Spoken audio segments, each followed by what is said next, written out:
All right. This last song is an original off of my first EP titled Blue, and this song is called Late. I wrote about a friend of mine, and it's a fun one I like to play, you know, from time to time.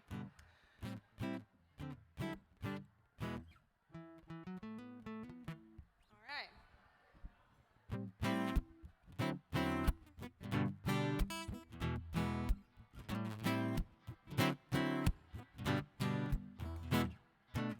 You said to meet you in the basement at noon.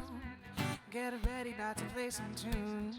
Pumped up and excited to jam. The mic's up, guitar in my hand. I'm thinking we can be experimental. Play some neo soul, maybe some rock and roll. We could, yeah we could, yeah we could. 'Cause I just wanna play a song with you. It's not that complicated a thing to do.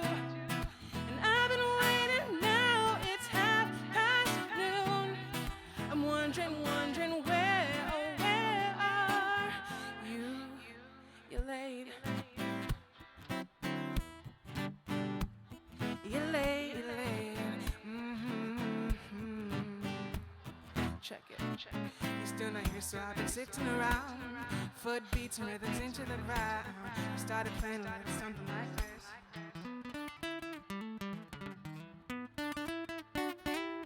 I'm in the groove. I started without you. I just keep playing, 'cause I still wanna play a song with you.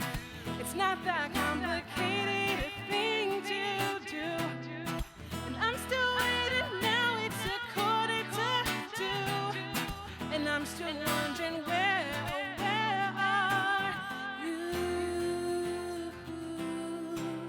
Oh, oh, oh, oh, oh.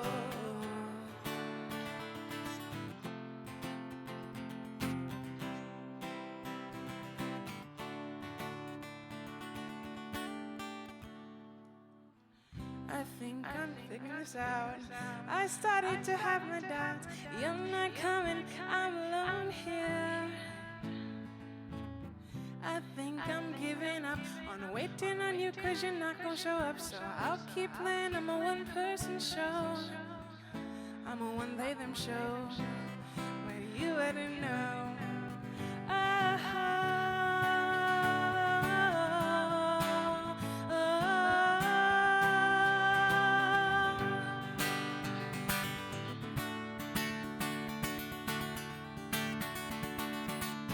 Suddenly you come stumbling in and you head straight for the piano.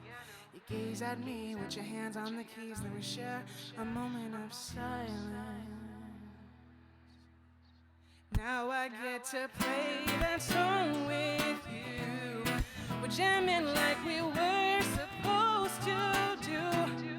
And now we can let go, get lost in the flow. There is just one thing I've got to know, is that you won't be late tomorrow. Don't be late, don't be late.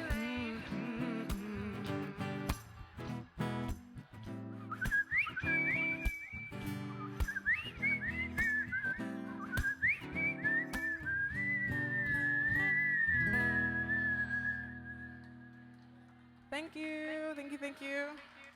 That was my original titled Late. Thank you for being a wonderful audience. It's nice to be here. My name's Elisha, and that's it.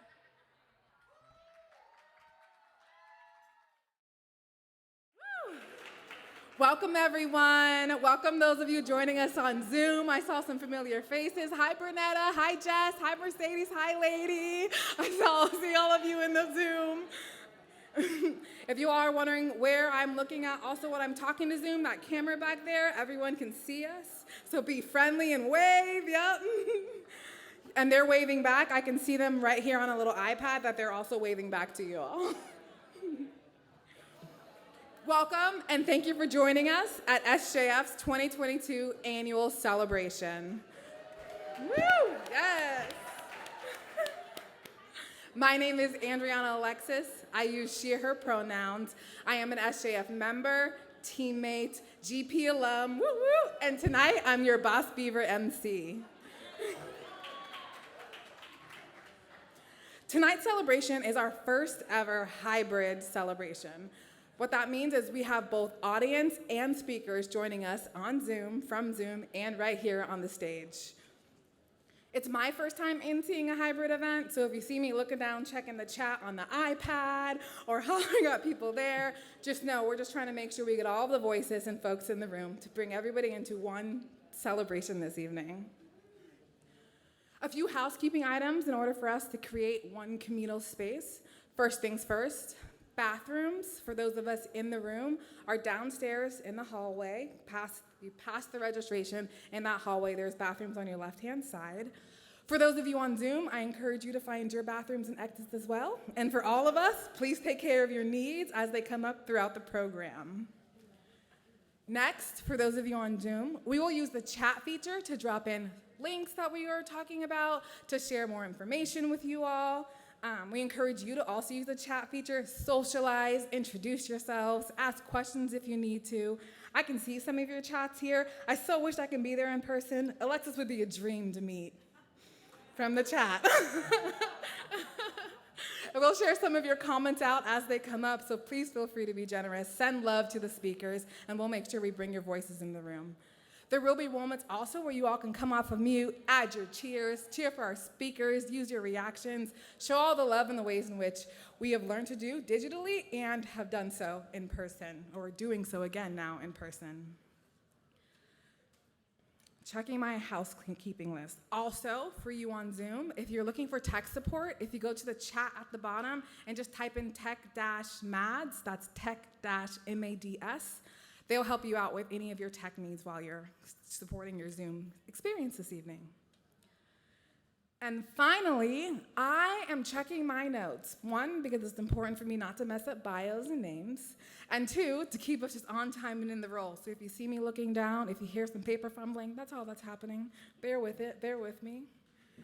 Oh, thank you. You all look so beautiful tonight. Give a round of applause for being back here.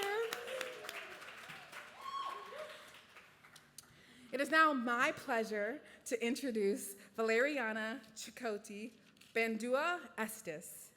Valeriana uses she, her pronouns and became the interim executive director exactly 1 year ago. It worked out so well, in fact, that in July, Valeriana became the permanent executive director. Yes. In September, her baby Zaya Catania was born, and she went on her paternal leave. But tonight, she's back with a special appearance, and will start us off by sharing the land and labor acknowledgement. Please help me welcome Valeriana to the stage.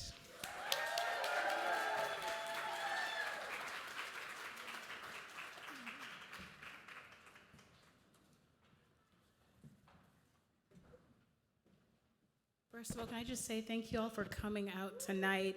All things considered, we're still in a pandemic. For folks who are joining us online, thank you so much. So I'm gonna get right into it. We begin by acknowledging the original stewards of the land that we are on. SJF has 2 offices, and it's occupied on lands in the Pacific Northwest. And the Frontlines campaign wouldn't have been possible without the participation of this region. Our Seattle office is occupied on the Coast Salish territories, specifically the Duwamish, the Squamish, the Still-Guamish people. In Portland, we are on the territory of the Clackamas, Cowlitz, and Kayopuya, and Atafuli Ati peoples. We are guests that we must acknowledge Indigenous peoples and resist the erasure of their histories. Despite centuries of colonialism, genocide, and racism, Indigenous people are still here. Because for folks who are virtual, we ask you to follow the Native Land link that is available on the chat, so you can learn more about Native folks who are in your area. We recognize the legacy of systemic oppression that enables much of us to actually even be here. We also recognize and honor the strength, resilience, and capacity of Indigenous people within our region. we must also understand that simply verbally acknowledging the original stewards of the land is only the first step, y'all. There are many resources and opportunities where we can begin to build accountability and support for local indigenous peoples. In particular, we want to uplift up our friends from Potlatch, and yeah, let's give it a round for Potlatch. Yes. And the Naha Ilehi Fund, who are here tonight, let's give it up for them as well. Yes. Both of them are amazing partner organizations, folks, so please, get into it, support them. They provide advocacy, capacity building, grant making in Native communities, and it's important that folks actually also support them directly. We also want to acknowledge that this country has been built through enslaving and exploiting the labor of enslaved Africans. Chattel slavery and subsequently Jim Crow laws have created levels of anti-Blackness and oppression. And these legacies have been felt through unequal wealth distribution, segregation, exploitation, violence, and continue presently. So it's important for us to acknowledge that. And more particularly through the criminal legal system, over policing, police violence, mass incarceration of Black people through generations of resistance to reparations, and through systemic extraction and hoarding of wealth from Black communities. Anti-Blackness needs to be interrupted.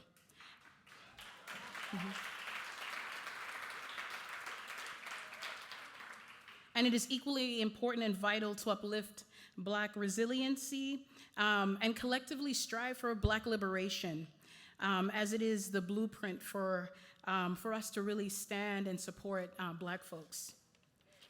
So with that same breath, on that same note, Andriana, thank you for acknowledging that 4 weeks ago, on the 5th of September, roughly at around 2:58 a.m., I gave birth to my daughter.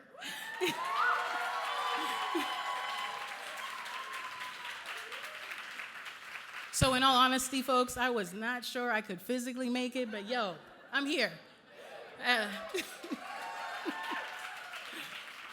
And I just want to give a little bit of context to my daughter's name. She was named actually after my grandmother. My grandmother was a former refugee, a domestic worker, and a freedom fighter. She specifically housed other Angolans in particular who were looking for refuge in her home, as many Angolans were fleeing the Angolan Civil War. And more particularly those Angolans who were fighting a white supremacist colonialist regime from the Portuguese. I want to name that because as a dark-skinned Black woman living in the Pacific Northwest and also navigating healthcare spaces that are not always championing Black folks, I recognize I feel ridiculously blessed to be here with y'all tonight because less than 4 weeks ago I gave birth and I'm here.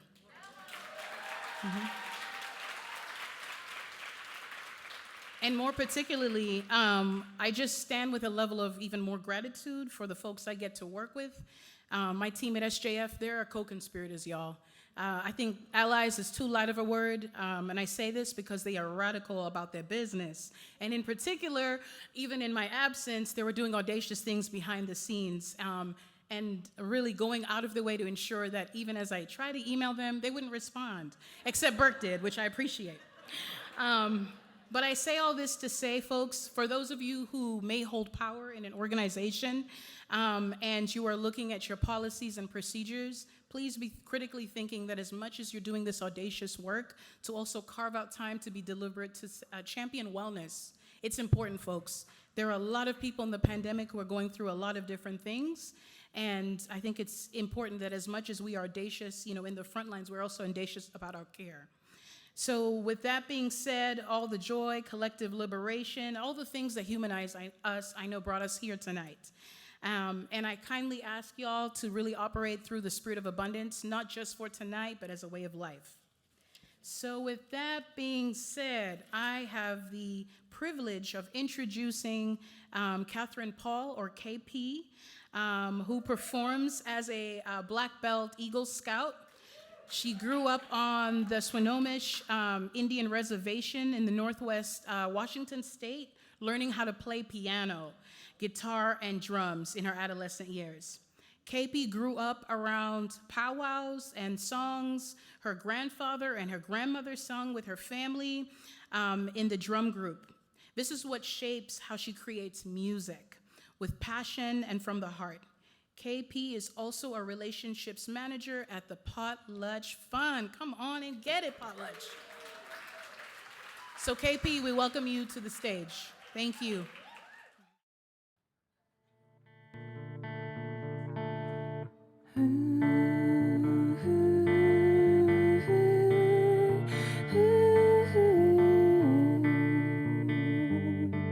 I'm gonna stand really still.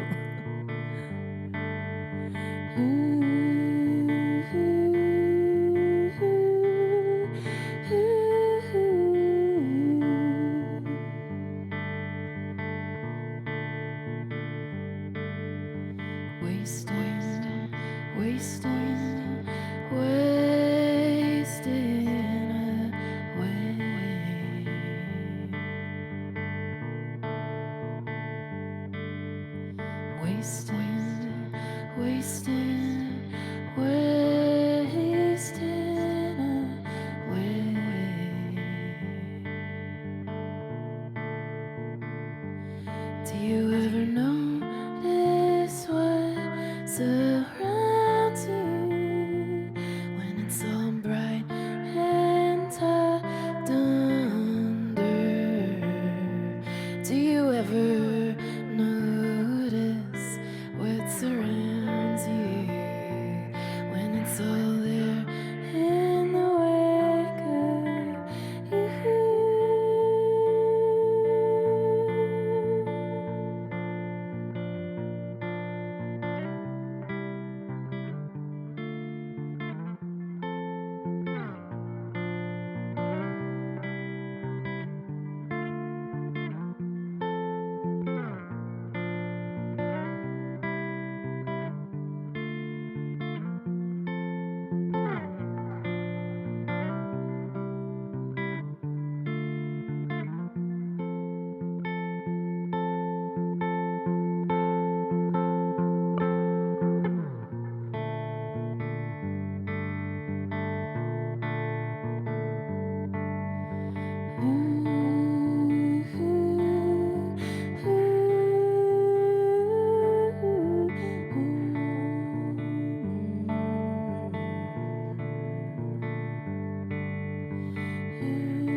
Do you ever notice what surrounds you when it's all bright and tucked under?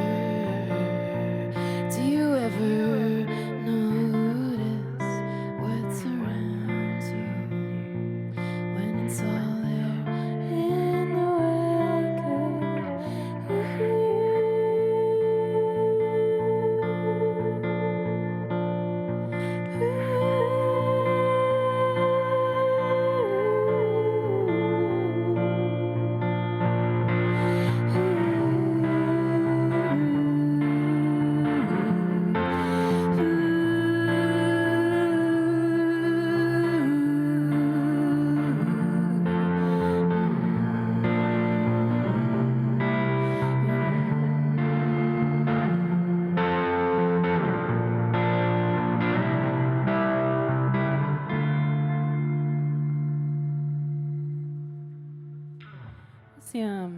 I will be back later to play some more songs.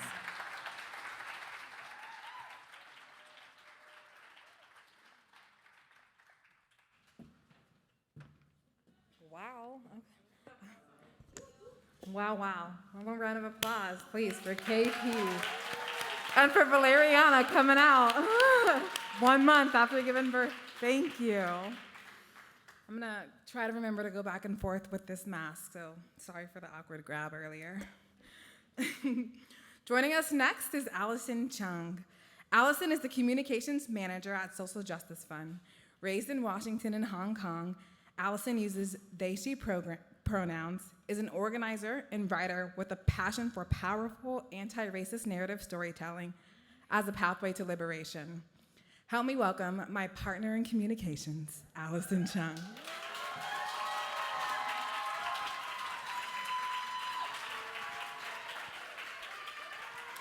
Hi, y'all.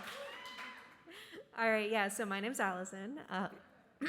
I am the communications manager. Thank you very much for opening all of my emails, especially in the last couple weeks. I really do appreciate it. I promise you, there is someone on the other side. So I have been at SJF for 2 years. I was a pandemic hire. I started within the first couple months of the pandemic. So it is really, really incredible tonight to be here in person. And it actually feels very full circle because my very first SJF event was actually the 2019 gala in this space. I had horrible social anxiety. I did not talk to anyone, but I remember just sitting in that corner and being like, these people are amazing. This organization is really cool. So it's really special now to be up on the stage. So I'm here to talk to you a little bit about our theme, which this year is ecosystems of change. And that might seem a little out of the blue. We obviously are not an environmental justice organization, but I promise you that it's not. Working at SJF, I've received the very tremendous gift of having a bird's eye view of grassroots organizing in our 5-state region. The communities we serve might exist across a whole bunch of different regions and many, many different struggles, but there's a network of connections between them. And my favorite part of this work is seeing how all of those different movements actually really do truly build on each other. It's not about hierarchy, it's about exchange and interconnection. One movement doesn't advance at the expense of another. Its success advances the entire collective, and then we all evolve and depend on each other. So this reality is really central to how SJF has been transforming our development strategy and our fundraising strategy within the last few years. You've probably heard us talk about that we have been moving away from that more mainstream philanthropy approach to an ecological one that focuses on building the ecosystem of donor organizing in our region. We're trying to ask ourselves, what can we do to provide more spaces for people to learn and mobilize resources together? What does that ecosystem look like? What do we actually want it to look like? And how are we transforming ourselves as an organization to make that possible? So asking these questions has fundamentally changed how we function as an organization. I can say that really honestly because I've watched it happen. And it's really opened us up to much greater depth and possibility in our work. And I want to give a shout out to the current and past project managers. So those are all the people who facilitate the giving projects. We would not have been able to learn all of these lessons without them, and also all of the incredible giving project participants. So alumni in the crowd, y'all are you are amazing. Excuse me.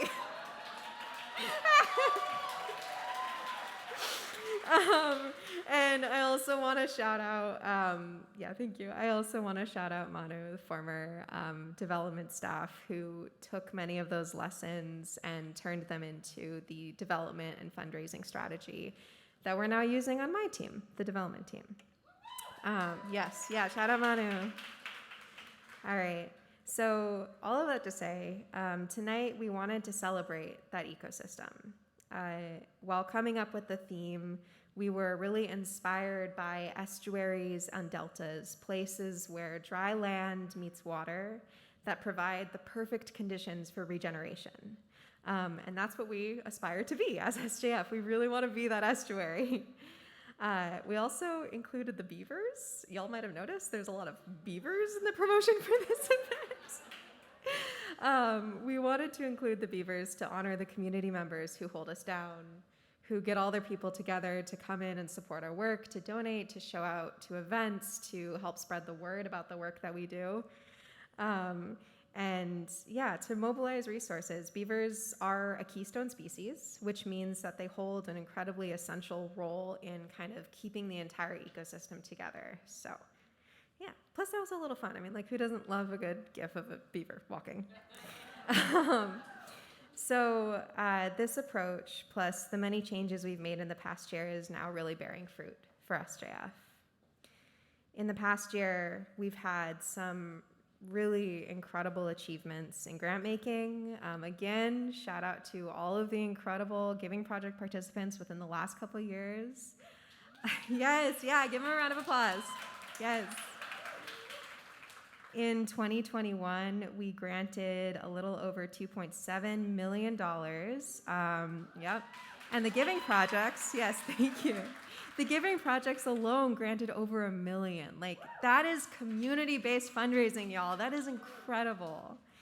49% of our funding that year went to Black-led organizations, 16% to multiracial-led organizations, 9% to people of color-led, and 8% to Native-led. Now, these are numbers we're always working on, but I am really, really proud of those. So yeah, a round of applause. Yes, Giving Project members, y'all did that. We also made the final round of Displaced Tenants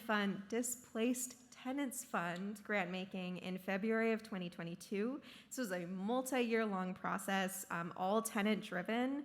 And they officially granted out over $5.3 million to this fund to affordable housing and housing justice in Seattle. Like, what? Yes. All right. We've also experienced some really extraordinary changes internally.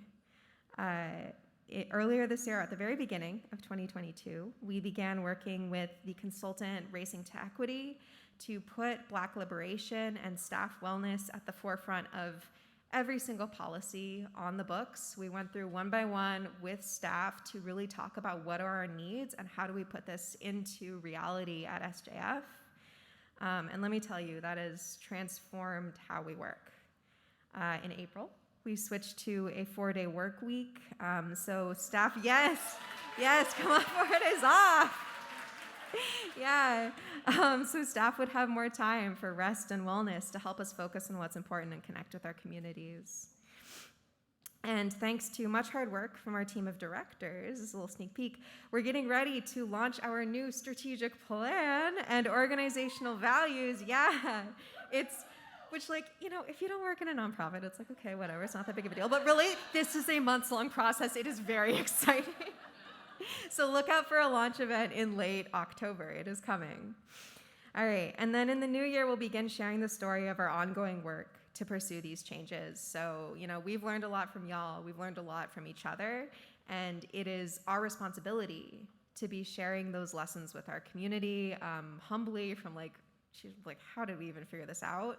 And we're still figuring it out. So we're really excited to begin sharing more of that journey with you. All right. I came into SJF at an undeniably difficult time. The reckonings that we saw playing out in the world around us also played out within our organizations, or within our organization, as many of you well know. Not in spite of, but because of that time, I am now feeling the shifts within our organization. A sense of possibility, the warmth of regeneration, remember that estuary? We would never have uncovered all of that beauty without getting through the mud of everything. I feel really profound gratitude for the SJF staff and board, past and present. They've all had a hand in setting the course to where we're going. And I'm really, really grateful for the ecosystem of SJF's community, alive, online, hello online friends, and in this room right now that makes our work possible. But most of all, especially as a community organizer outside of SJF, that's what I use my Fridays for, I am grateful for the power of the many, many, many struggles that are represented here in this room tonight by all of you. The truly uncountable lineages of resistance, the freedom fighters, all my kasamas in the ND, shout out Ivy, sorry. The elders and the youth coming up now, all of you. You are really why we do this work. So thank you so much. And now I'll pass it off to Andriana.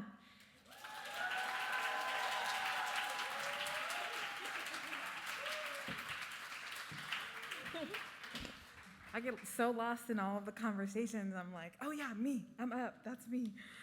Thank you so much, Allison.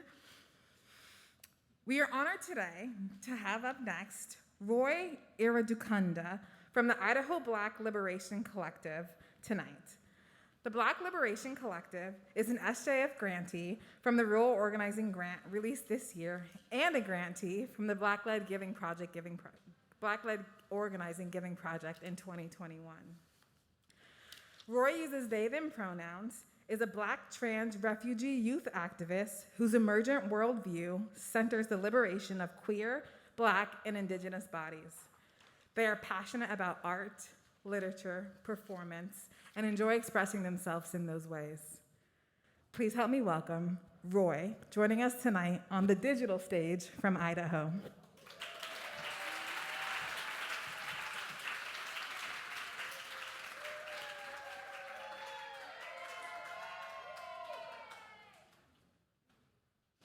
Hello, my name is Roy Iradukunda.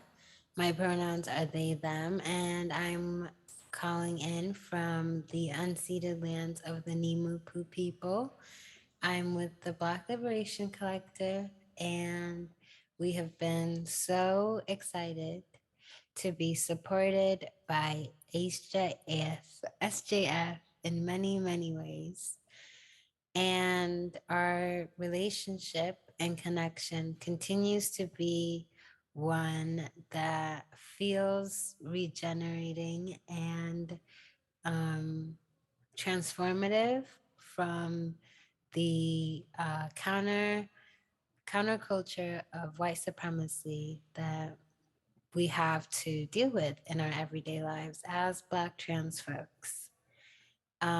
When I heard about the theme, ecosystems of change, as you can see above my head, I was really excited and felt called to speak to that and just how creative that our work of building relationships and networks can be with each other. And when I look at this image, I think of the lines that connect us and the continuous nature of everything that we do in our daily lives and our process of decolonization. And yeah, I guess for me, my experience in my ecosystem has been just being able to continue and knowing that there's no rigid end. It's more of a continual process of liberation and line that we get to pass on to our descendants. And I'm really excited about how I can make the easiest for my descendants to continue our experiences of liberation and joy. And one of the practices at Black Liberation Collective that we value is the practice of taking space for, joy and pleasure, as well as centering community in our wellness and mutual thriving. So I feel like that, along with the nature of our continual growing process, really resonates with me on our topic of ecosystems of change.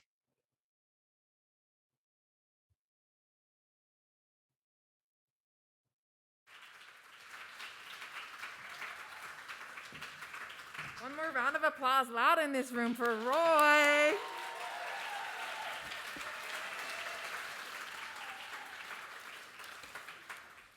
Thank you. Thank you, Roy. Let me catch up in my notes. Hold on, y'all. Pages up here. Awesome sauce. Got it. Awesome. Thank you, Roy, for joining us virtually from Idaho and for sharing your words with us this evening. Now, we're excited to share our annual celebration video with you all. In 2018, SJF launched Fund for the Frontlines, an ambitious major gifts campaign with a singular focus: to level up our region's grassroots organizing by resourcing powerful, long-term base building for folks working at the front lines of social justice movements. You can't, the glasses, y'all, I'm like, the fog, like windshield wipers.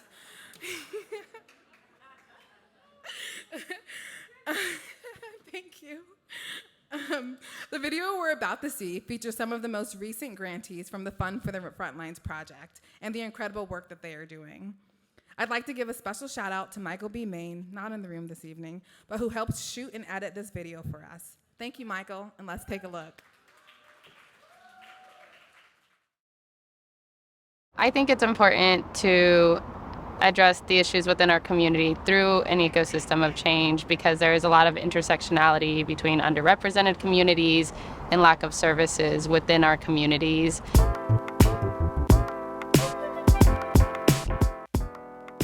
So the Fund for the Frontlines campaign came about when the Social Justice Fund was doing a deeper work on strategy and thinking about the survival or the long haul for organizations, and especially organizers on the ground that need so much support through the years to continue their job.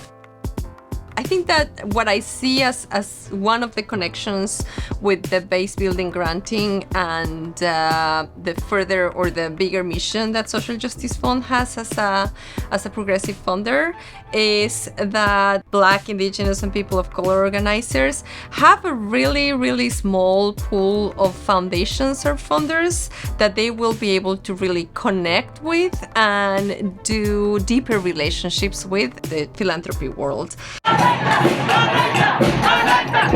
Due to the urban Native community being very small, it truly does feel like we're just working with a big friend group. Not Illihi Fund is connected to loads of movements. The ones I would really love to give a spotlight to is our recent collaboration with Potlatch Fund. We created a grant with them called the Power of Ceremony and Healing Grant, which helps cater future and older leaders that bring healing to our communities, as well as working with Black Star farmers who helped us give and provide a bunch of food boxes during COVID to our Black and Indigenous relatives around Seattle area and Federal Way area. This week, Oregon lawmakers approved Senate Bill 282, which now heads to the governor's desk for final approval. The bill protects people who've fallen behind on rent accrued during the pandemic between April of last year and June of this year. One of the most powerful things I was able to see was a community member that was struggling while temporarily housing friends and family during the pandemic who had become houseless. So we sat down and talked about it, and we met with other partners and coalition partners. I met with the community member and learned more about their needs and their story. And that following year, in 2021, we were able to pass Senate Bill 282, which included a clause that mentioned that folks would be protected while temporarily housing friends and family, and that landlords could not evict them. Someone go from being concerned to becoming the person sharing their story and advocating at the legislature to see this pass, and then being able to see it implemented and be able to protect our communities.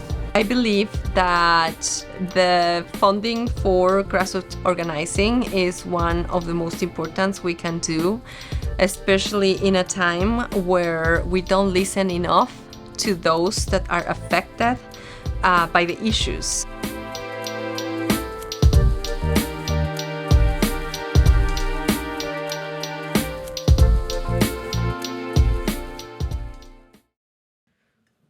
Fund for the Frontlines was one of my favorite projects to participate in with SJF. Yes, heard you, Palmyra, in here yelling.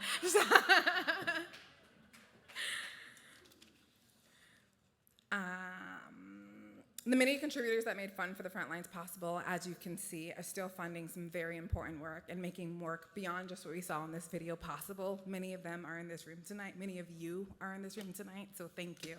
Give yourselves a round of applause for that.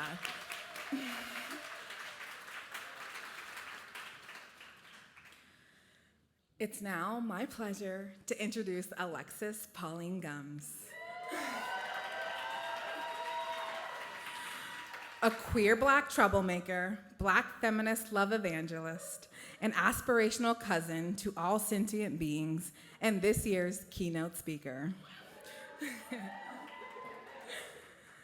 Alexis uses she/they pronouns, and her work in this lifetime is to facilitate infinite, unstoppable ancestral love in practice. She is the author of Undrowned Black Feminist Lessons from Marine Animals, Dub, Finding Ceremony, M Archive, After the End of the World, Spill, Scenes of Black Feminist Fugitivity, and co-editor of Revolutionary Mothering, Love on the Front Lines. I've had the opportunity and privilege to spend some time with Alexis at a lunch yesterday and a little bit today, and I know we're in for a treat, so please come off mute on the Zoom in this room and give it up for Alexis Pauline Gums.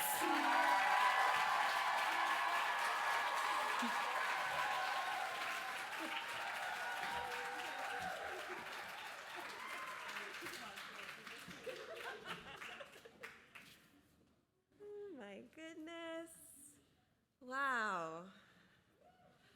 I am so excited to be here. I thought there would be more beaver jokes, but maybe, there's still time. But my jokes are about other mammals. But I am so honored to be here to help align our energy around what is at stake in the movement that you are building in these swift, unpredictable waters. Why don't we start with breathing? 3 breaths. I'm gonna mark my inhale and my exhale. You can breathe along with me. You can breathe at your own pace. Keep your mask on. Consider it like a steam treatment for your face. Yes, inhaling and exhaling. Inhaling and exhaling. One more time, inhaling. And really release, exhaling. Oh, let me not knock Adriana's papers onto the floor. Okay. Okay. It is such an honor to breathe with you. Such a gift to be breathing at the same time that each of you breathes. This lifetime commitment to love and justice. So keep breathing. Keep your eyes closed if you want, or you can look at my outfit, which is coral, another structure that amazing animals build, like beavers build amazing structures. All part of my campaign to remind you that Miss Frizzle from the Magic School Bus was a Black woman. You know. And I want to offer you a poem that I wrote as part of my process of relearning constellations informed by Arawak and Carib astronomy systems. Because I have this feeling that as you come back together, you are rethinking the constellations and formations that we need to transform the world together. Sometimes we need a different vantage point on the same stars. This is what I am learning. And when I reread this poem yesterday, it made me think about the transformations happening at SJF. And so this poem is a prayer from Kuruman, the Carib ancestor who became a star and causes the ebb and flow of the ocean. Allow it to wash over you in waves. Remember to keep breathing. This is what happened from a wish to become nothing. I became everything. I became pull. I became the only thing we did not choose. I became gravity. This is what happened in the dream where I was everything. I became ocean. I became deep. I became heaven. I became sleep. I became what peace you could imagine.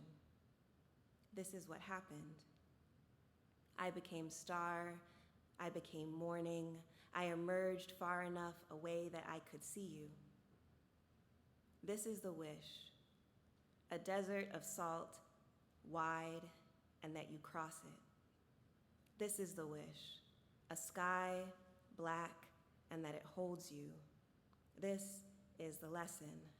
Earth was never still. Thank you for allowing me to pray with you in the way that I am learning. Thank you for the gift of being together for a moment in a context that shifts and shifts and shifts. And now one more thing I love to do in every space where I get to share breath, intention, and energy. Let's dedicate our participation explicitly. So much love has been shared here in the room tonight through the digital space. I love seeing everybody see their people on the videos and be like, that's right. You know? I very much resonate with that. And I want to invite us to take a moment to think of someone, just one of the multitude of beings that are not participating in this hybrid gathering with us tonight that you know of, but are part of why you are here, reaffirming your commitment to justice in the form of a more livable and loving relationship to each other and this planet. And so I want to invite you in a moment with a partner, if you're in the room, in the chat, if you're online, to share one being who you want to dedicate your commitment to for the rest of the night, but really in the energy of what you're creating here. It may be someone who you thought of during what's been shared in the program so far. It may be someone who's a big part of why you're showing up for this revolution in the first place.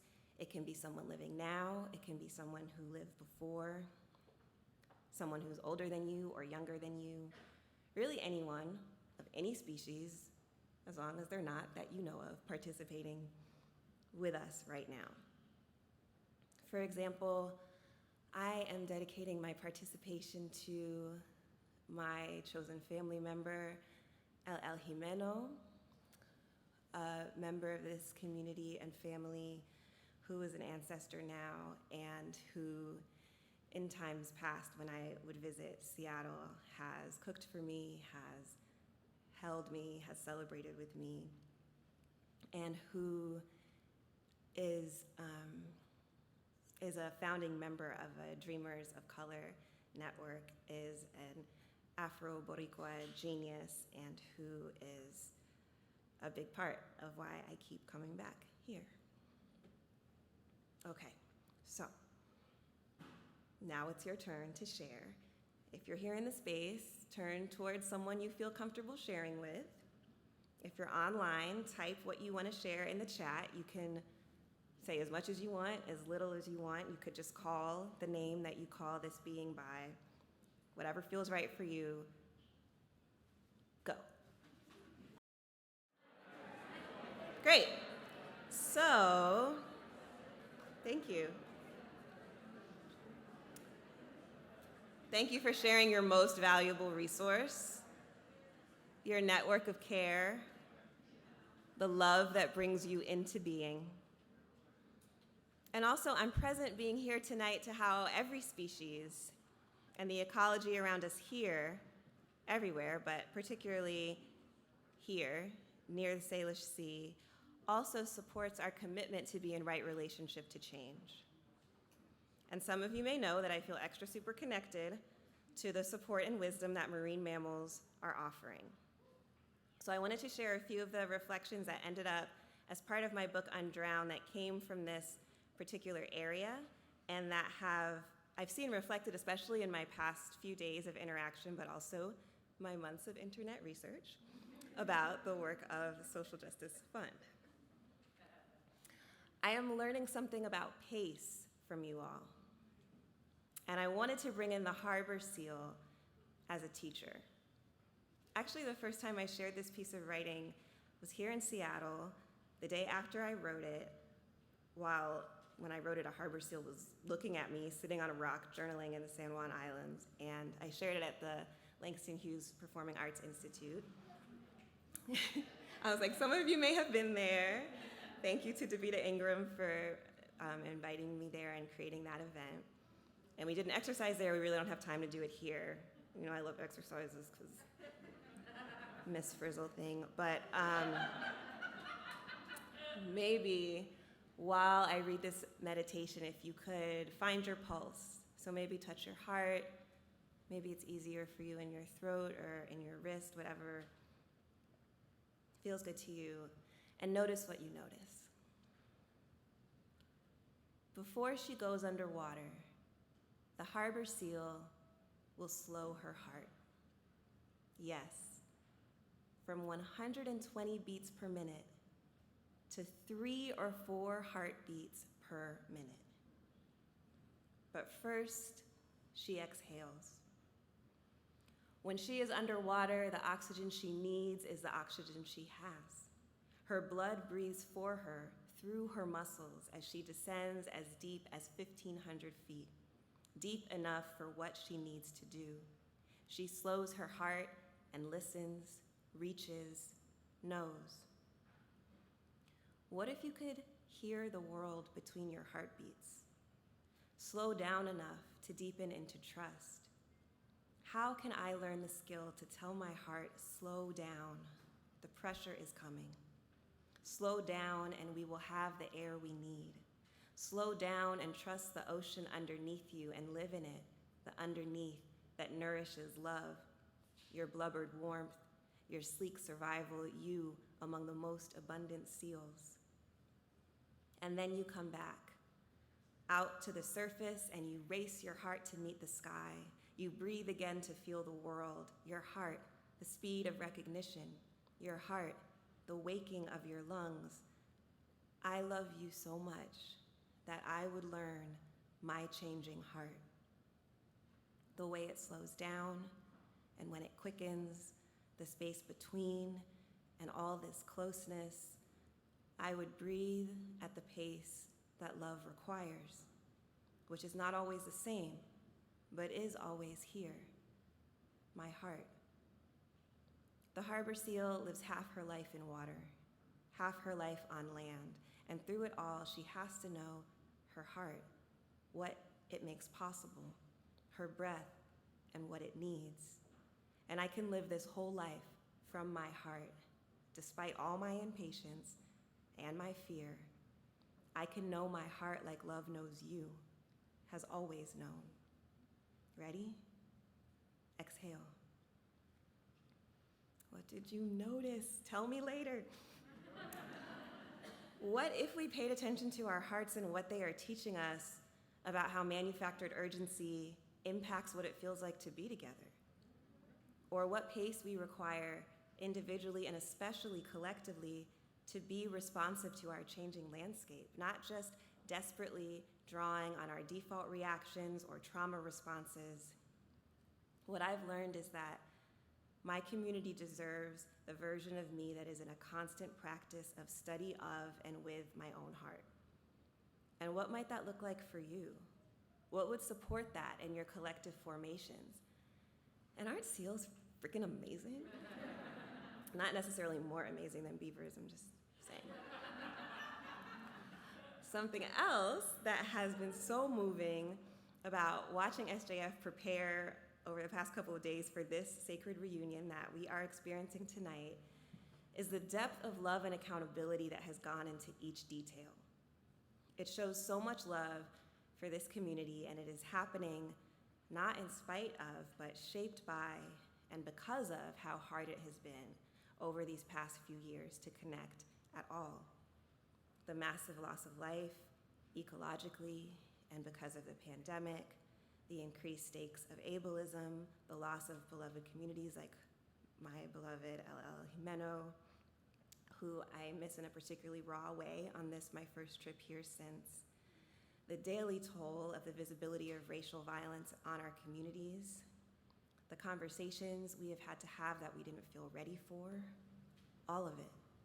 And forms of rupture and unresolved trauma that I don't even know about because I don't live here, but we have it everywhere. And I feel like what I'm witnessing, observing the SJF team and this community, sometimes very nosily, maybe with super, maybe slightly intrusive questions over lunch, is what it looks like when the hard parts deepen our commitment to love each other more.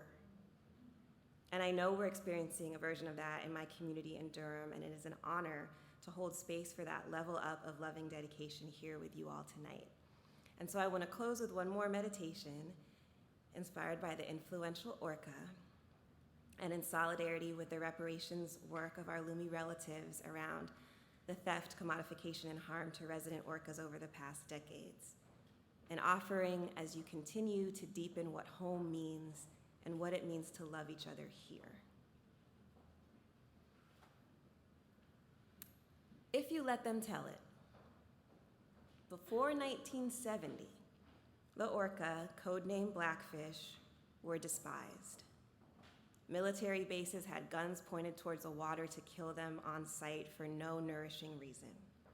Teenage boys shot them with .22s and slashed them with knives and left them to die slow, painful deaths. And the adults in their communities applauded them for taking down a giant pest. What about post-1970, with the capture of Namu and a whole generation of southern resident Orcas, mostly babies? If you let them tell it, thanks to oceanarium marketing, Orcas are loved, meaning featured on posters, made into stuffed animals, starring as the main attractions at SeaWorld, marketable captives for capitalism, loved. I advocate for a different definition. I would say the Orca before and after 1970 are influential. In matrilineal, multi-generational groups all over the planet, Orca families influence all the other species in their range. They inspire seals to move onto land. They impact the migration of animals as varied as moose and humpback whales. In truth, the orca is a large dolphin, but there is no species on Earth too large to fear her and give respect. Orcas greet each other respectfully as distinct resident groups, celebrate their own social order. They collaborate on the care of their young. They are not afraid to express their grief for months and years in public. Yes, I would say the orca are powerful, influential, necessary, nuanced and majestic, brave and committed. Those are the words I would use. So whereas the Miami Seaquarium says that an orca named Lolita is a beloved attraction for all ages and is safer in the smallest cell to ever hold an orca than she would be in her resident home in the Salish Sea, I add my voice to the voices of her Lumi relatives and say, that's not her name. And it never was. The summer I wrote this, Lumi had a naming ceremony for this whale who is sometimes known as Tokite. Her new and sacred name is Skali Tetnat, excuse my pronunciation, a name that refers to a native village near the range in which she would live if she had not been captured. A group of people with whom she could have been in tangible, sacred relationship. A name which, as I read it, means home. The possibility of home for the last surviving member of her generation who were captured by the scores for the love of orca fandom. What does it actually mean to love someone whose love leads generations? Ecosystems shape themselves around her. Great and small dream her at night. What does it mean to love someone who has seen her children taken and at the risk of capture stayed to witness and scream? Who will carry around the corpse of her child until her grief has reached another stage? who will not pretend their heart is not broken when it is. Do we know how to love a love that huge and unapologetic? Could we learn that? I'm grateful for the Lumi who are currently suing for repatriation. I support their just demand that Skalicet to not be returned to her home, which is her name. Returned to her name, which is her home. Her name is home. She should be there inside her name. I love you with a love of screams. I love you with a love of witness. I love you with a love so old and deep and complicated I can't name it. Oh, love, if I could live inside my name. I say it, love. I want to live there in a home where home is home. I live a love you cannot grasp or capture. I want to live inside my name. My name is love. I want to live in love as home. I want to live in it, expansive and influential, specific and sacred. I want to earn the right to say it to you. Love. Thank you.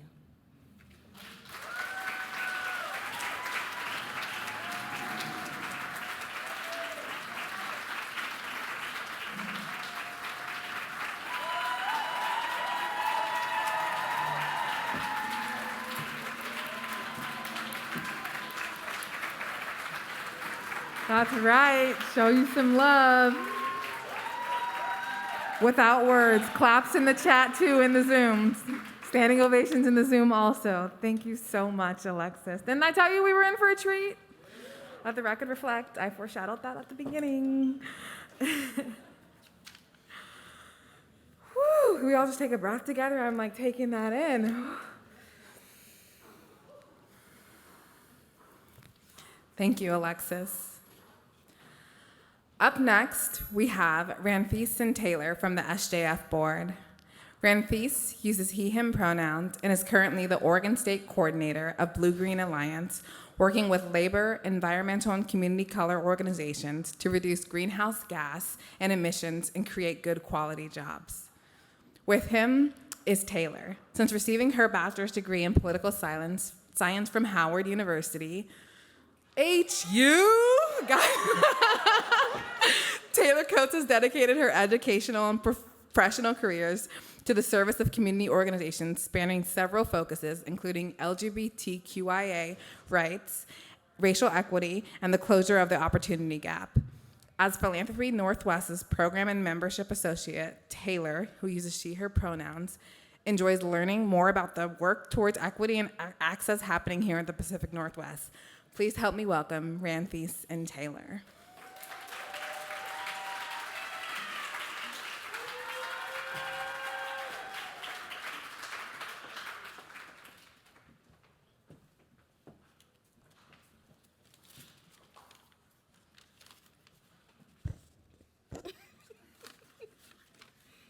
Hi again, everyone. My name is Ranfis Toro. I've been on the board since 2017, and I'm being really honest right now. I wish I could control my heart rate like the Harbor Seal right now. And my name is Taylor. I'm an SJF board member as of last month, so obviously I too wish. I was born in LA and raised in Beaverton, Oregon by a Latinx Salvadoran mother who believed in hard work and the American dream. I'm originally from the San Francisco Bay Area, born to two beautifully Black parents who instilled in me the value of knowing where you've been and dreaming of where you can go. I come from a movement of immigrants, farm workers and day laborers, who serve as the backbone of our economy and fight to have their voices heard. I come from Black feminist scholarship, the queer justice movement, and youth-led organizing, fighting for what's right, no matter how history may paint you later. I came to SJF in 2011, the Giving Project model, as a tired, hungry, poor, and did I mention hungry, organizer wounded by legislative defeats and dreamers' dreams deferred. And I first learned of SJF when I was pushing through some pretty heavy academic angst back in 2019. I came to see SJF as an institution to fund grassroots movements, or angry beavers, to reclaim their habitat and organize to empower their community, organizing grassroots money to be a catalyst for those working on the front lines of change. Frustrated by models of philanthropy that felt ineffective and disconnected from the community that I knew, I was psyched to learn about giving projects and how through them SJF offered communities the leadership opportunity to build the ecosystems that we deserve and have imagined for ourselves for generations. I joined the SJF board during a period of national turmoil, where the presidency aimed to upend our basic protections and was willing to invigorate white nationalism. I've joined the SJF board, captivated continuously by the way that community can and will show up into any space, and hopeful for all the ways that we might in the days and years to come. So again, I joined the SJF board because I wanted to be part of an organization that was looking to fund frontline organizations to be the defense for our communities and create opportunities for change. And I'm glad to report, as has been reported today, that we've achieved some of those goals through the funds for frontline change and through our continual grant making. However, our board has been dealt with challenges of attrition, conflict between board and staff, a vacant ED position in the backdrop of the pandemic. I share this because some of our successes have included clear challenges and struggles that have changed us, that have changed me. But with change comes hope, comes new opportunities. That includes a new executive director.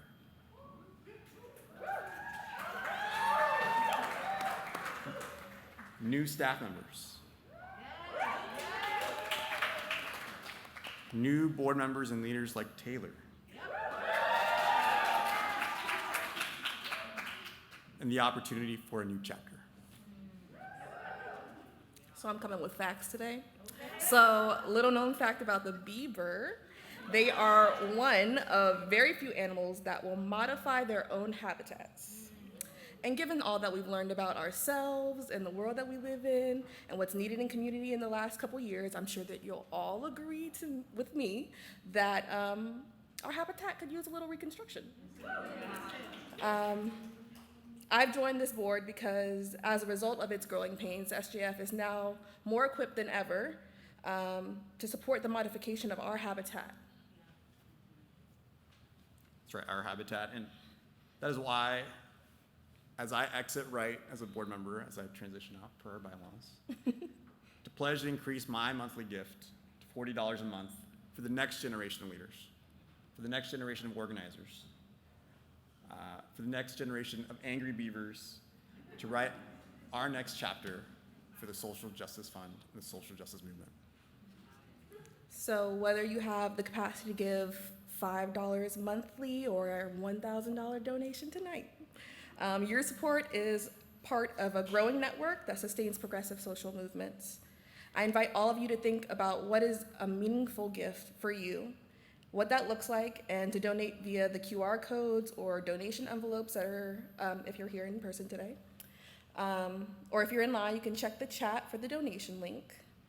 It takes all of us to sustain this movement, and I want to thank you all so much for being here, and thank you for being a part of our community, and thank you for being you.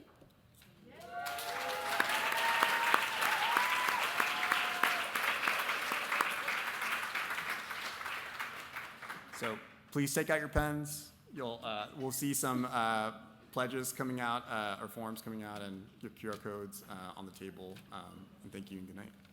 Thank you all.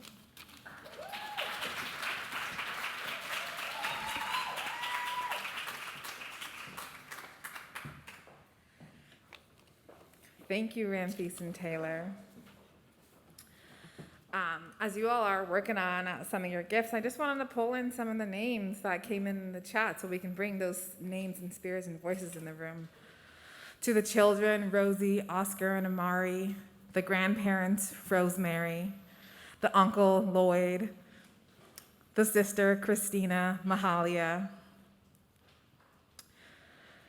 the mentors, Andy, the Black queer trans leaders that became before us, and to all the many names that we named earlier that we are dedicating our participation to tonight, those who are making those gifts in honor of.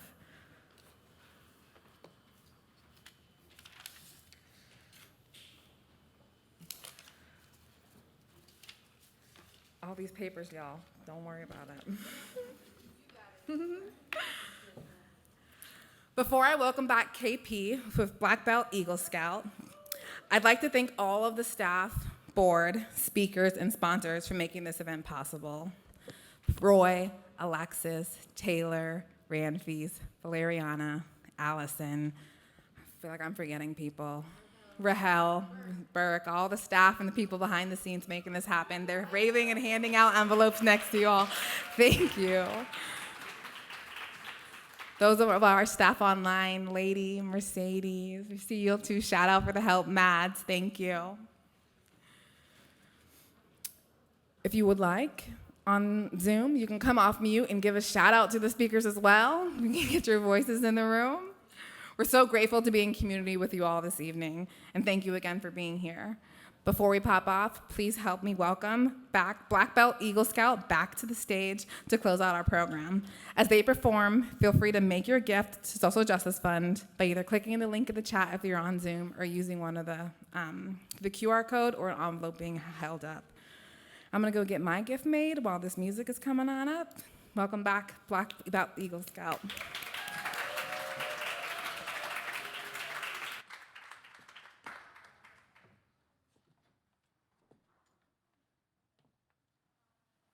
Hello, thank you so much.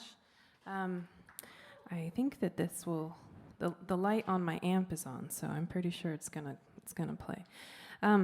But I just wanted to take a moment and acknowledge these beautiful partnerships that Social Justice Fund has with other organizations, the organization I work for, Potlatch Fund, and the Not Ilhi Fund, to come together and to do really good work. So as you are making donations tonight, I also want to, acknowledge that the donations, they spread far, and they go into all different types of communities. So I'm gonna play a song. This is a new song, and it's called On the River.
I'm gonna just play 2 more songs, and that song that I wrote that at the very beginning of the pandemic.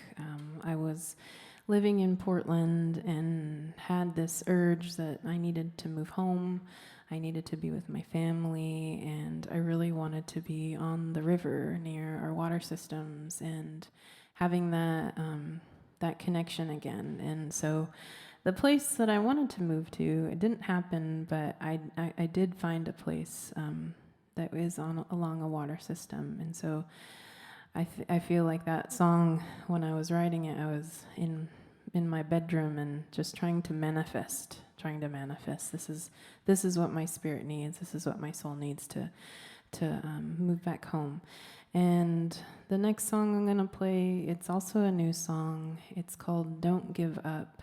And I write a lot about mental health and how my experience growing up Coast Salish and having grown up in my community, how that I go back to that. I go back to those roots, and when I'm having a hard time, I think about where I am in this world and why I am here in this world. And I really loved that exercise, Alexis, and just to ground you and to remind you of why you're here, why we're here. And so this song is called "Don't Give Up."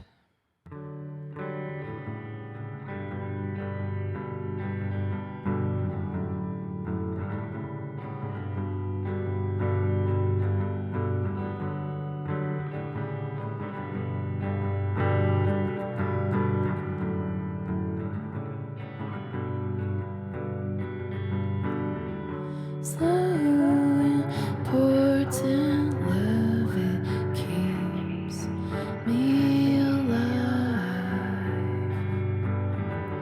You wanted a second chance at life, you're alive. You hear your heartbeat and you walk under the tree. Engulfed by beauty, I just hold you here with me. I don't give up. I don't give up. I don't give up. I don't give up anymore. I don't give up.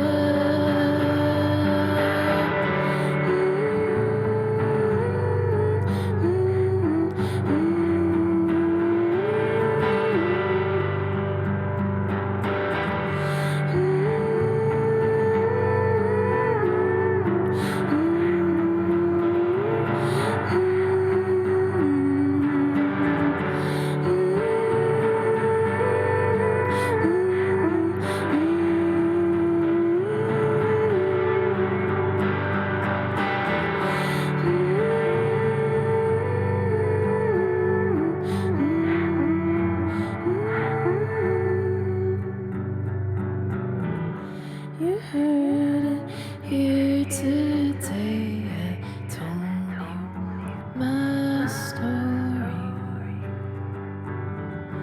That I found beauty in you. Windy leaves are flowing, and in these leaves they come from people who grow. But where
Osium, this is my last song. Thank you so much for having me and for coming and for being here.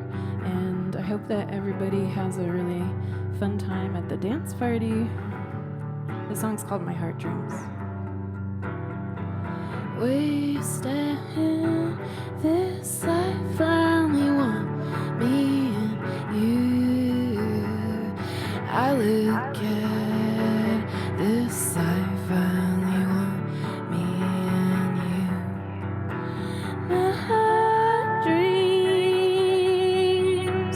my heart dreams, my heart dreams, my heart dreams.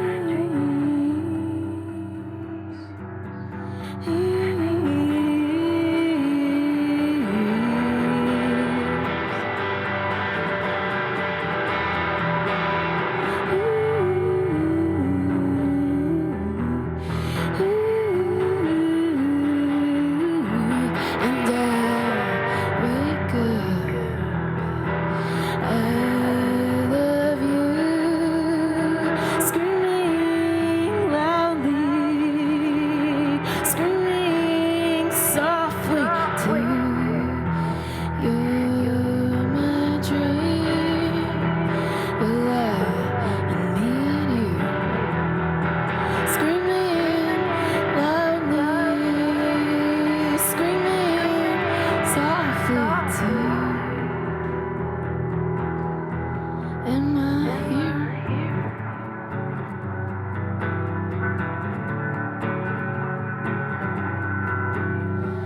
Wasting this life, I only want me and you. Well, I look at this life, I only want me and you. My heart dreams, my heart dreams. Let's go, Brian. My heart dreams, my heart dreams.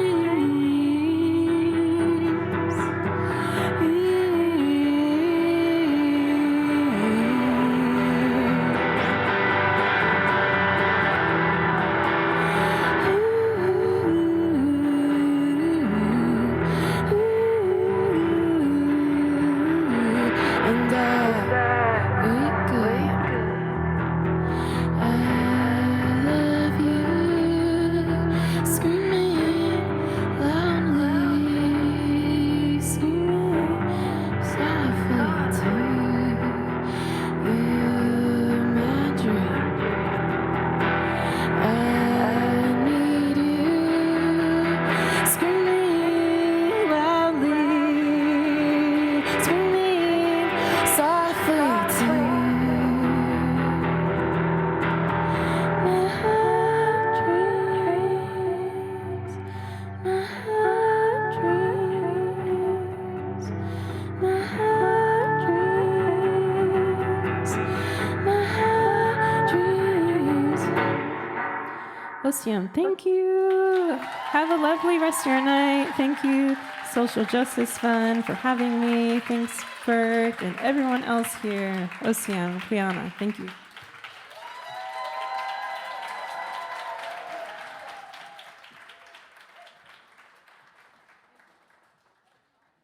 That wonderful closeout. Oh, thank you for, oh, got me back. Thank you. Thank you for that wonderful closeout. I'll meet those of you that are going downstairs for the dance party. I'll meet you there. Shameless plug, if you're wondering about the current giving project, Mercedes and I are co-leading a queer justice momentum giving project. If you're on the Zoom, chat Mercedes Klein. If you're in the room, holla at your girl. Downstairs on the dance floor. Thank y'all.